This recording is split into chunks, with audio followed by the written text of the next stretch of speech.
The Pharisees and Sadducees seek a sign. Then the Pharisees and Sadducees came, and testing him, asked that he would show them a sign from heaven. He answered and said to them, "When it is evening, you say, 'It will be fair weather, for the sky is red.' And in the morning, 'It will be foul weather today, for the sky is red and threatening.'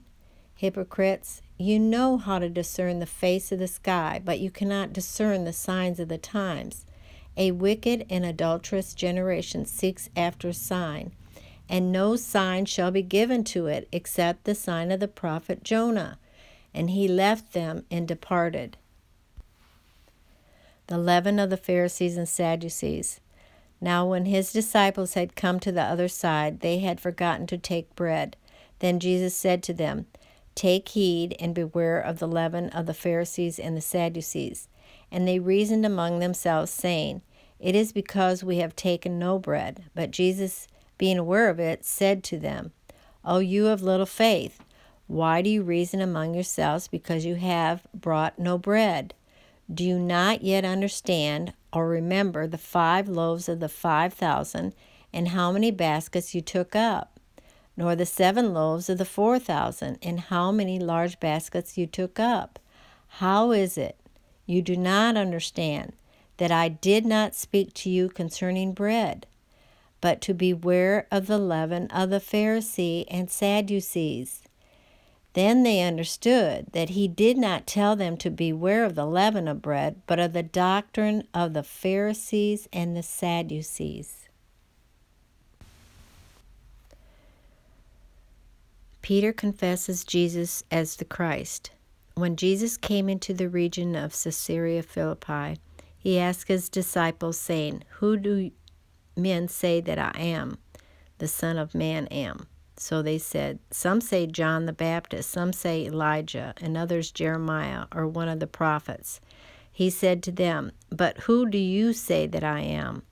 Simon Peter answered and said, "You are the Christ, the Son of the living God."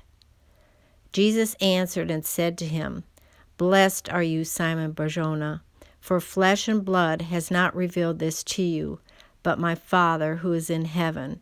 And I also say to you that you are Peter, and on this rock I will build my church, and the gates of Hades shall not prevail against it. And I will give you the keys of the kingdom of heaven, and whatever you bind on earth will be bound in heaven, and whatever you loose on earth will be loosed in heaven." Then he commanded his disciples that they should tell no one he was Jesus the Christ. Jesus predicts his death and resurrection. From that time, Jesus began to show his disciples that he must go to Jerusalem and suffer many things from the elders and chief priests and scribes, and be killed and be raised the 3rd day. Then Peter took him aside and began to rebuke him, saying, "Far be it from you, Lord, this shall not happen to you."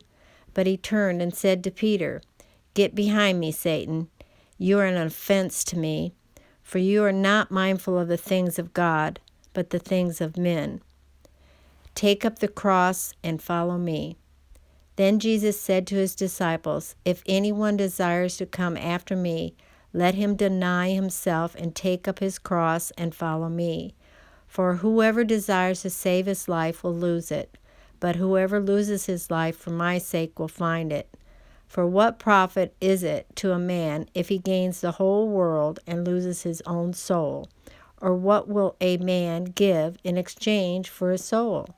For the Son of Man will come in the glory of his Father with his angels, and then he will reward each according to his works."